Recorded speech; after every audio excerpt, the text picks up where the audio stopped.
Hey GP, so if I include everything, including I, the conditioned thoughts and emotions which I, consciousness, am aware of, this means I have no preference, goals, or agendas. I am complete. Yes, the I am has no preferences, it has no goals, it has no vested interest in anything, it has no agenda. It's pure awareness. Pure awareness. Now, that doesn't mean that goals don't appear and positions show up, right? If you're, political positions, economic, decisions made during life, you just realize that there's nobody doing it. There's nobody making it. It's not it's that sense of a particular preference is just something that's appearing. It's just part of the conditioning in human life. But I have no vested interest in it. I don't own it. If it happens, great. If it doesn't happen, great. So the I am is completely free of all of that. Think of pure awareness as your eye. The eye is not deciding what light is going to get in and what's not. It's just collecting the light. It has no preference. It has no judgments. It has no interest, really. It's just collecting light. That's a good metaphor for pure awareness. It's simply, anything that gets in is already in, isn't it? Right? If awareness didn't want something in, it wouldn't be here. But everything just comes, right? And it doesn't matter what, or it doesn't matter where, it doesn't matter how big or how small. Boom, it's there. Because awareness is this just dimensionless awareness. And that is what you are. I have to use the word awareness, and then immediately our minds go, oh, we're talking about awareness, and now we're looking at awareness. But it's you.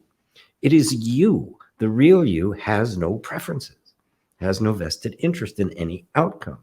It sets no goals. It makes no plans. And so there's no identification with any of that. But it is still one with. You don't dismiss all that stuff, because that becomes the ego says, okay, I'm not going to make any plans. I'm not going to make any goals. That's the ego trying to be the self, appropriating non-dual language to try to acquire something. Right? You're not any of this stuff. You're open. All of it can happen. And at the same time, none of it can be there without you. And so it is simply a universe that has been created that you're witnessing, that has come out of you, and you are one with, but you have no identification with. It is simply the appearance of you in form. Oh, Scott continued, when you say, see, and recognize conditioning to find beneath what is real, I guess there could not be a preference, but just an understanding of the illusion and unsatisfactoriness of it. Yes. When you understand the illusion, you find that, of course, it's unsatisfactory because it's an illusion. I'm never going to get a drink of water from that mirage. Once the illusion is gone, I drop it. And you realize that the unsatisfactoriness was a result of the fact of trying to get from something what it couldn't give. Trying to make a reality of something that is only an appearance of reality, a fluctuating appearance of reality, by the way. What it appears is never the substance of it. It's the shadow of it. It's a reflection of it. It's the moon reflected on the water.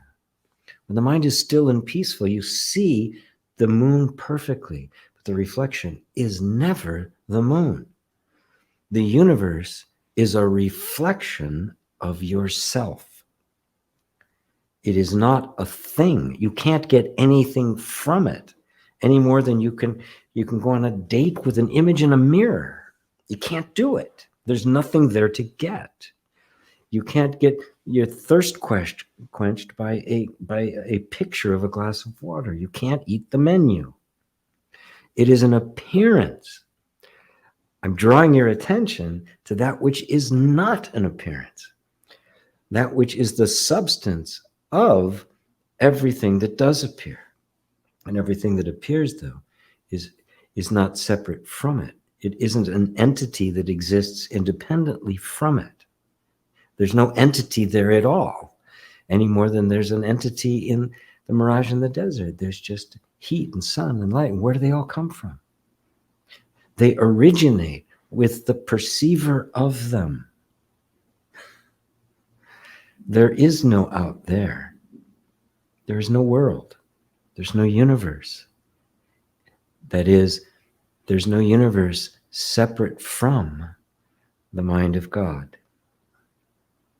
thinking about itself, and the resulting thinking is the universe.